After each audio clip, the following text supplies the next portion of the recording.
Inaaral ko nga lately kung paano talaga pati basics ng buhay, parang ganun, para maging efficient ka palalo.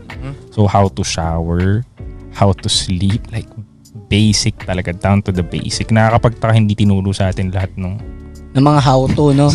Ilang taon tayo na in-educate sa school, hindi tinuro yung basic. Sa atin, PE po. Oh, di ba? Tapos mataba pa yung teacher mo. Oo nga, no, yung PE teacher namin dati mataba rin yun. Same.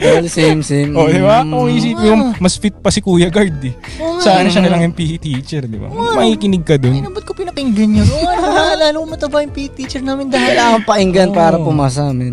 Hindi ko pinakinggan yun, eh, no? Mali. Dapat pag PE teacher fit para maganda physically fit dun. Oo nga, no? Parang nakakagana, physically fit yung PE teacher namin, no? Oo nga, no? Pag PE teacher, mataba. Mali. Baka may miyo pa Kadalasan yan. tomboy, no? Kadalasan. Baka may miyo pa yan. Kadalasan nga, no?